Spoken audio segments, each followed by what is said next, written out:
SM news के सभी दर्शकों को मेरा नमस्कार। जय भीम, नमो बुद्धाय, सत श्री अकाल।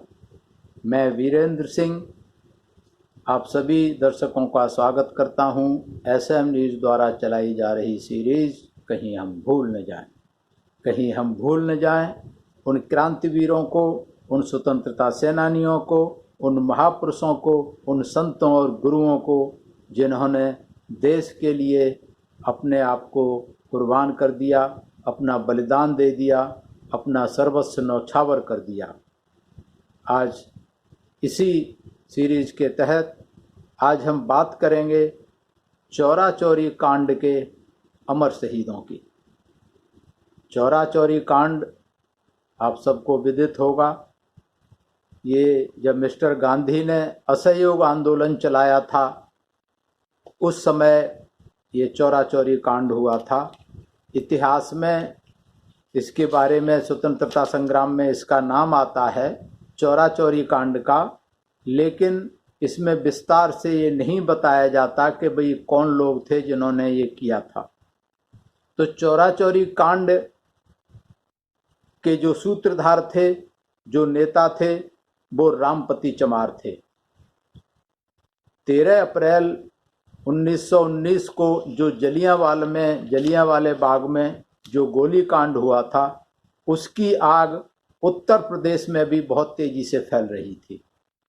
उत्तर प्रदेश में जब आग फैल रही थी तो इसके विरोध में 5 फरवरी सन 1922 में चौरा चौरी, एक चमारों का गांव है लखनऊ के पास में, तो चौरा चौरी गांव चमारों का गांव है, वहां का नेता रमापति चमार थे।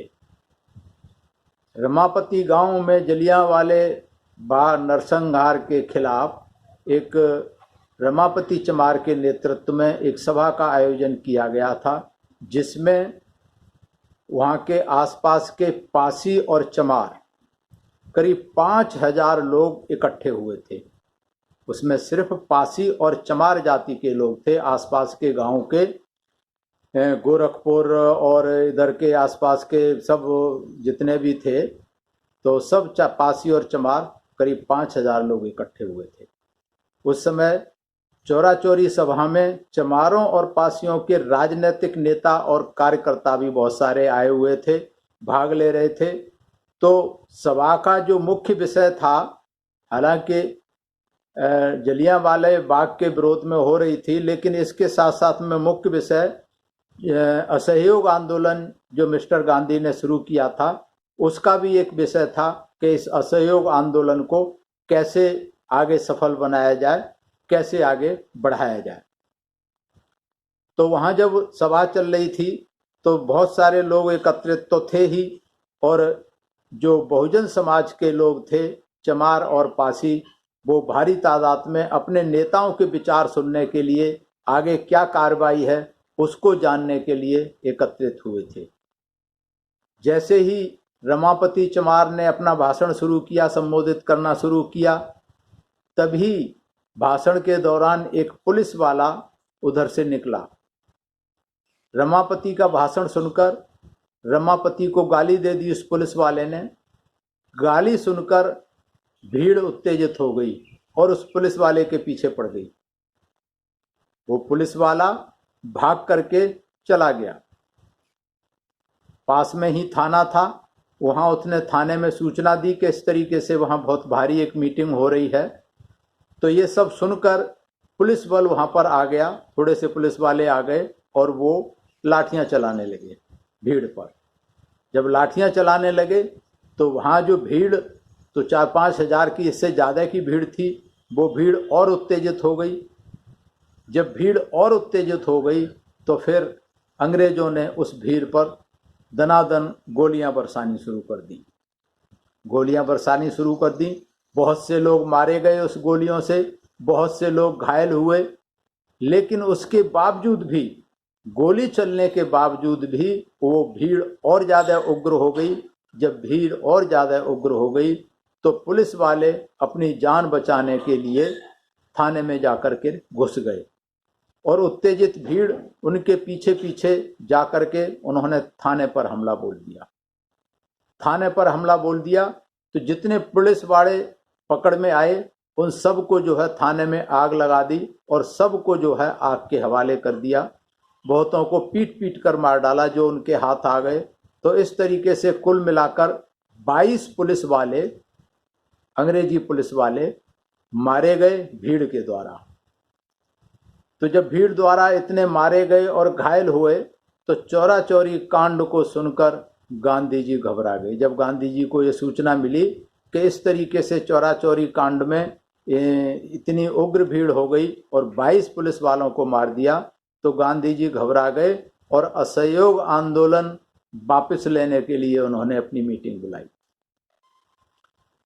मीटिंग बुलाई और 12 फरवरी 22 को गांधी ने असहयोग आंदोलन वापस ले लिया। गांधी के इस निर्णय से सब कोई हताश था, जनता भी हताश थी और सभी, नेहरू, सुभाष चंद्र बोस, पंडित जवाहरलाल नेहरू, सुभाष चंद्र बोस, मोतीलाल नेहरू, सभी नहीं चाहते थे कि असहयोग आंदोलन को वापस लिया जाए। कोई नहीं चाहता था, लेकिन गांधी अकेले, मिस्टर गांधी की जिद के आगे ये असहयोग आंदोलन वापस लेना पड़ा।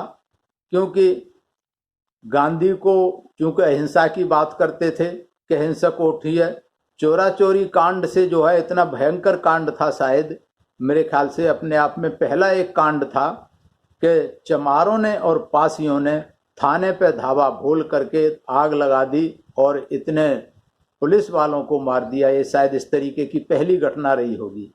इससे अंग्रेजों की सरकार की जड़ें हिल गईं और दलित समाज भारी संगठन होकर अंग्रेज आश्चर्य में पड़ गए कि भारतीय जनता ने भी इस कांड में इतने लोगों को मारा। इस कांड में करीब 172 लोगों को फांसी की सजा सुनाई गई।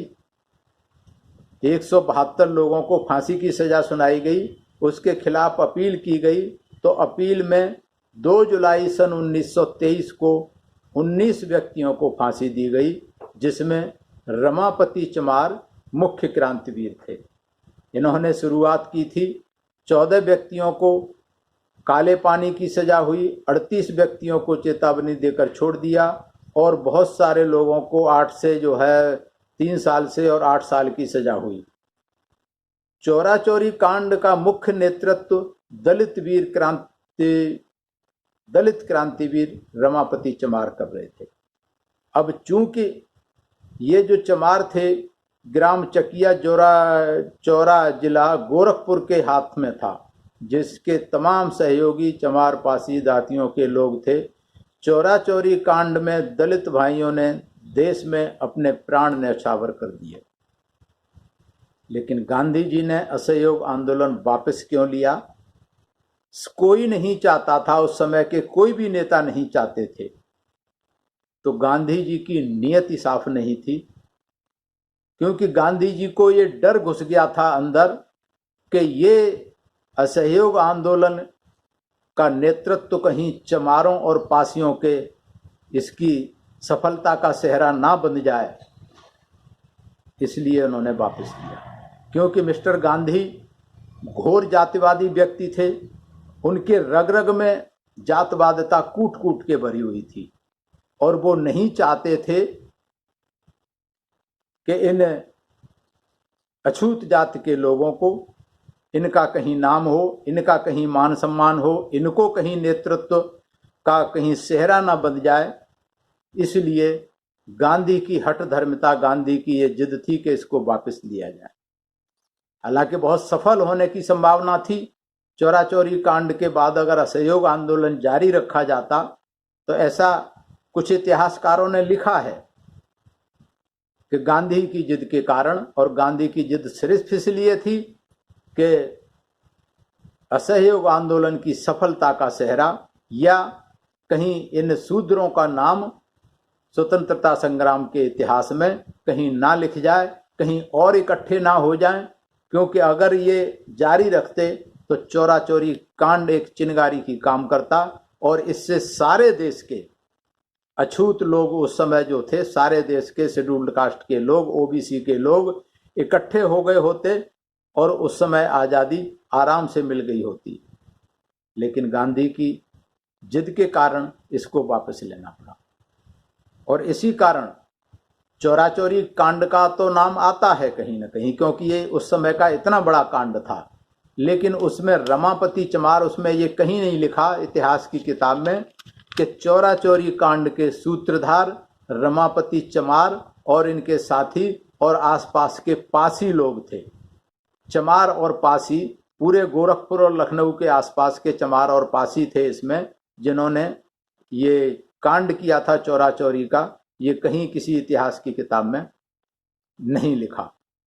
तो इसलिए चूंकि इतिहास लिखने वाले हमेशा पक्षपाती रहे, वो सामंतशाही प्रवृत्ति के लोग रहे, वो जातिवादी लोग रहे, इसलिए उन्होंने शूद्र जाति के या बहुजन समाज के वीरों का, महापुरुषों का किसी इतिहास की किताब में एक लाइन भी नहीं लिखी। ये सरासर अन्याय है उन स्वतंत्रता संग्रामियों के प्रति जिन्होंने देश की आज़ादी के लिए, देश के मान सम्मान के लिए अपनी आप को बलि चढ़ा दिया, फांसी के फंदे पर झूल गए, लेकिन इतिहास लिखने वालों को जरा सी दया नहीं आई, जरा सी मानवता नहीं रही उनके अंदर कि उनको इतिहास में कहीं एक लाइन लिख देते। तो मैं धन्यवाद करता हूं आज के हमारे बहुजन समाज के इतिहासकारों का, जिन्होंने बहुजन समाज के क्रांतिवीरों का, महापुरुषों का इतिहास ढूंढ ढूंढ के लिखा है और उसको लिख रहे हैं, उसको किताबें लिख रहे हैं, बता रहे हैं, जन जन तक पहुंचा रहे हैं। और इसी कड़ी में मैं धन्यवाद करता हूं विकिपीडिया का, जो विकिपीडिया ने लिखा है। विकिपीडिया ने बहुत सारे महापुरुषों के बारे में बेशक थोड़ी बहुत जानकारी जितनी है लेकिन दी है। तो मैं विकिपीडिया का भी धन्यवाद करता हूं कि विकिपीडिया ने कम से कम इन क्रांतिवीरों को, जिनको कहीं इतिहास में जगह नहीं मिली, उनको जो है विकिपीडिया ने लिखा है, उनके बारे में बताया है। मैं बार बार धन्यवाद करता हूं विकिपीडिया के संचालकों को, विकिपीडिया को। और मैं धन्यवाद करता हूं एसएम न्यूज़ का, जिन्होंने ये सीरीज चलाई और खोज खोज के एसएम न्यूज़ के साथी हमारे महापुरुषों के इतिहास को ला रहे हैं। चाहे वो समाज सुधारक रहे, चाहे वो संत रहे, चाहे महापुरुष रहे, चाहे स्वतंत्रता सेनानी रहे, बलिदानी रहे, जहाँ से भी जिसका इतिहास मिल रहा है, एसएम न्यूज़ इस सीरीज के तहत कहीं हम भूल न जाएं, इस कारवां को चला रहा है। और एसएम न्यूज़ इस कारवां को मिशन पे बैक टू सोसाइटी के आधार पर, के सिद्धांत पे चला रहा है कि हम अपनी नैतिक जिम्मेवारी समझी है एसएम न्यूज़ ने समाज के लिए करने की।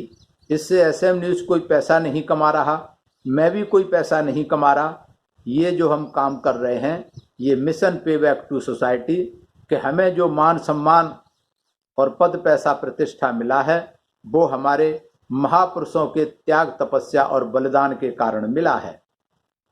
तो जब उन्होंने रमापति चमार, उदैया चमार जैसे लोगों ने अपनी जान देश के लिए न्यौछावर कर दी, और कितने हमारे महापुरुष हुए, बाबा साहेब डॉक्टर अंबेडकर, ज्योतिबा फुल्ले, कांसीराम साहब, इन्होंने सब कुछ समाज के लिए न्यौछावर कर दिया। तो हमारी ये नैतिक जिम्मेवारी बनती है बहुजन समाज के बुद्धिजीवियों की, चाहे वो इतिहास लिख रहे हैं, चाहे चैनल चला रहे हैं या कुछ भी कर रहे हैं, कि बुद्धिजीवी लोगों की ये जिम्मेवारी बनती है कि पे बैक टू सोसाइटी करें। चाहे अपने विचार दें, चाहे अपने समय दें, चाहे धन दें। तो जो हमारे बहुजन समाज के साथी के पास इतना समय नहीं है, समय नहीं दे सकते या विचार नहीं दे सकते, उनसे मेरा निवेदन है कि एसएम न्यूज़ ने जो सीरीज चलाई है, तो कम से कम धन से सहयोग कर सकते हैं, जितना जिसकी हैसियत है, जितना स्वेच्छा से देना चाहें। और एसएम न्यूज़ ने एक और सीरीज चलाई है कल्चरल क्षेत्र में, कि बुद्धमय भारत की आवाज़। बुद्धमय भारत की आवाज़ एक प्रतियोगिता शुरू की है, जिसमें बुद्धम शरणम गच्छामि और धम्मं शरणं गच्छामि, त्रिशरण पंचशील को जो बहुत बढ़िया तरीके से गाएगा, उसको इनाम रखा है 10,000 का, 5,000 का, 3,000 का, 2,000 का, 1,000 का। और साथ में कुछ साहित्य और मोमेंटो भी दिया जाएगा जो भी पार्टिसिपेंट रहेंगे। तो इसके लिए भी धन की आवश्यकता है। जो बुद्धिजीवी साथी इस प्रतियोगिता के लिए और एसएम न्यूज द्वारा चलाई जा रही सीरीज इसमें जो सहयोग कर सकते हैं, मैं उनसे निवेदन करता हूं कि एसएम न्यूज में अपने कमेंट्स द्वारा आप अपने एसएम न्यूज को संपर्क करके उनसे एसएम न्यूज के अकाउंट में आप जो भी स्वेच्छा से दान करना चाहें वो कर सकते हैं, क्योंकि हम अपना चैनल नहीं चला सकते, बना सकते, तो जो हमारे साथी चैनल चला रहे हैं इनको बाहर से कहीं धन नहीं मिलता, क्योंकि इनको जब इन पर ठप्पा लग जाता है कि ये तो बहुजन समाज के हैं, दलित समाज के हैं, तो कोई दूसरा ना तो ऐड देता है ना इनको कोई और काम देता है। इनको सिर्फ हमारे इन पे ही चलना पड़ता है। और इनका जब चैनल चला रहे हैं तो आजीविका चलाने के लिए भी तो कुछ तो चाहिए। आजीविका नहीं तो कम से कम जो प्रोग्राम चला रहे हैं, जो प्रतियोगिता करवा रहे हैं पूरे देश में, एक देश एक आवाज़, बुद्धमय भारत की आवाज़, तो कम से कम इससे बुद्ध धर्म का प्रचार प्रसार होगा। नई नई धुन सुनने को आएंगी, नए नए कलाकार निकलेंगे, उनको मौका मिलेगा अपनी कला को पेश करने का। तो उनके लिए हौसला अफजाई करने के लिए कुछ धन की आवश्यकता होगी, जो इनाम होंगे। तो वो जो साथी सहयोग करना चाहते हैं एसएम न्यूज का, उनका हम स्वागत करते हैं। और मैं आज नमन करता हूं उन रमापति चमार को और उनके साथ जो लोगों को फांसी दी गई, 19 लोग और जितने भी मेरे ख्याल से 100-150 लोग जितने भी थे, उन सबको मैं नमन करता हूं जिन्होंने देश की खातिर अपनी बलि दी। 172 लोगों को फांसी की सज़ा सुनाई गई थी। उन सबको मैं नमन करता हूं और उन सबको नमन करता हूं जिन्होंने चौरा चौरी कांड के लिए इतना बड़ा संगठन तैयार किया था, इतनी भारी संख्या में वहां जाकर के इकट्ठे हुए थे। मैं उन सभी को नमन करता हूं और आप लोगों से निवेदन करता हूं कि एसएम न्यूज़ की सीरीज अगर आपको पसंद आ रही है तो उसे लाइक करें, ज़्यादा से ज़्यादा शेयर करें और कमेंट्स के द्वारा एसएम न्यूज़ का और मेरा मार्गदर्शन करने, अपना आशीर्वाद देते रहें। सभी को मेरा नमस्कार, प्रणाम। अगर आपने अभी तक हमारा चैनल सब्सक्राइब नहीं किया है तो सब्सक्राइब करें और घंटी का बटन बिल्कुल भी दबाना ना भूलें, ताकि सभी लेटेस्ट खबरें पहुंच सकें आप पे सबसे पहले।